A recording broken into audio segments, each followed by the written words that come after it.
Dans le monde d'aujourd'hui, marqué par la transformation profonde des relations internationales, l'essor prodigieux des sciences et technologies et le développement spectaculaire de l'intégration industrielle, la Chine appelle à un monde multipolaire égal et ordonné, ainsi qu'à une mondialisation économique bénéfique pour tous et inclusive. La construction d'une communauté d'avenir partagée pour l'humanité correspond aux valeurs communes de toute l'humanité. L'Afrique relève d'une orientation importante, là où la Chine mène toujours une coopération mutuellement bénéfique et gagnant-gagnant, et constitue également un continent majeur de la construction d'une communauté d'avenir partagée pour l'humanité.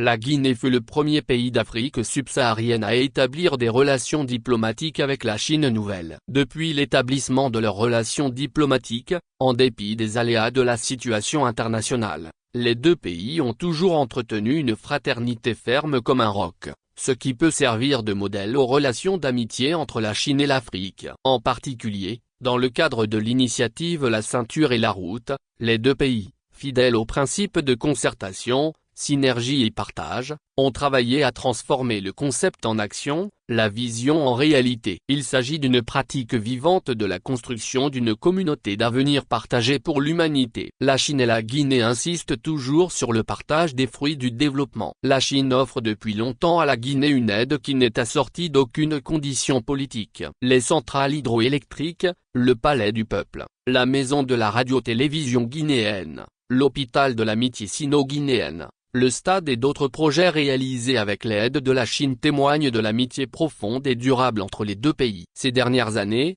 à la lumière du partenariat stratégique global sino-guinéen et dans le cadre de l'initiative La Ceinture et la Route, les deux pays ont effectué une coopération fructueuse dans les domaines de l'énergie, des mines, des infrastructures. Il convient de mentionner la centrale hydroélectrique de Soapiti, devenu comme le barrage réservoir des Trois Gorges de la Guinée, en réalisant le rêve centenaire du peuple guinéen. La Chine, tel un moteur, a toujours donné un fort élan au développement économique et social de la Guinée, et la coopération sino-guinéenne a apporté des avantages tangibles aux populations des deux pays. La Guinée est la plus grande source d'importation de bauxite de la Chine depuis ces 7 dernières années, constituant un lest stabilisateur pour les chaînes de production et d'approvisionnement de bauxite de la Chine. Les entreprises chinoises, en collaboration avec d'autres partenaires internationaux, participent activement au développement de la mine de fer de Simandou, qui possède les plus grandes réserves ainsi que la meilleure qualité au monde,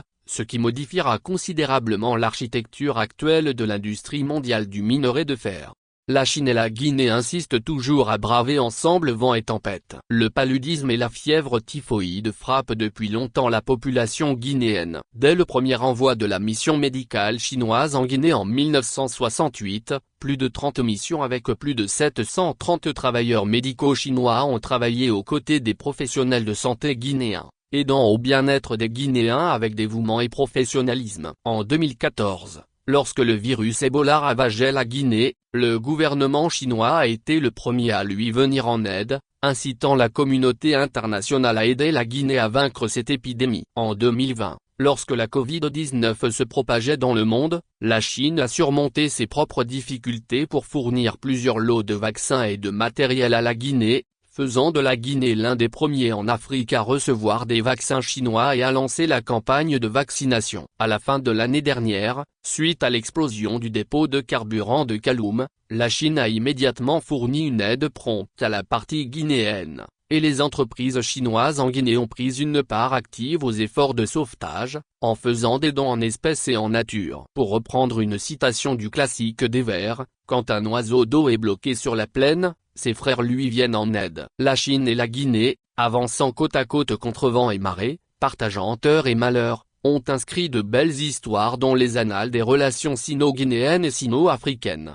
La Chine et la Guinée insistent toujours sur la promotion de l'enrichissement mutuel des civilisations. L'amitié sincère ignore l'éloignement et permet de se sentir proches comme des voisins. Les civilisations chinoises et guinéennes ont à la fois des points communs et des caractéristiques distinctives. Les échanges civilisationnels entre les deux pays, tel un catalyseur, ne cesse de dégager de nouvelles dynamiques pour la coopération sino-guinéenne. Des groupes culturels et artistiques des deux pays ont échangé des visites à de nombreuses reprises, et les splendides spectacles artistiques et les magnifiques objets d'artisanat ont été bien accueillis par les deux peuples. Les activités pédagogiques, culturelles et sportives riches et variées, organisées par l'Institut Confucius dans l'université Gamal Abdel Nasser et la Fédération guinéenne de Kung Fu Bar-Ushu, ont ouvert une fenêtre culturelle et jeté une passerelle pour les jeunes Guinéens, en vue d'une meilleure connaissance de la Chine. Des entreprises chinoises en Guinée ont ouvert des écoles de chemin de fer et des écoles de génie hydraulique en coopération avec des universités guinéennes,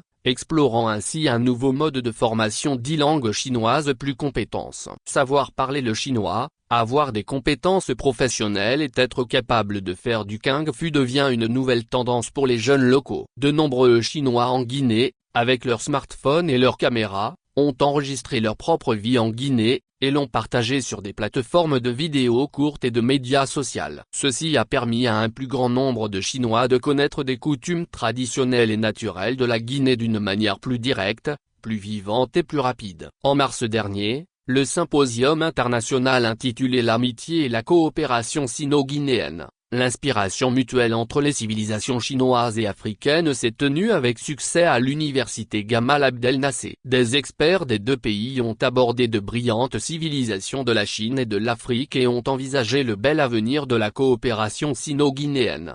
Cette année marque le 65e anniversaire de l'établissement des relations diplomatiques entre la Chine et la Guinée. Un nouveau sommet du Forum sur la coopération sino-africaine se tiendra à Beijing. Ceci ouvrira certainement un tout nouveau chapitre de la coopération amicale et pragmatique entre la Chine et l'Afrique, ainsi qu'entre la Chine et la Guinée. Nous allons, à la lumière de l'initiative pour le développement mondial, de l'initiative pour la sécurité mondiale et de l'initiative pour la civilisation mondiale, approfondir la solidarité et la coopération avec la Guinée dans divers domaines, afin de travailler ensemble à construire une communauté d'avenir partagée pour l'humanité encore plus solide dans la poursuite de la modernisation et du développement commun.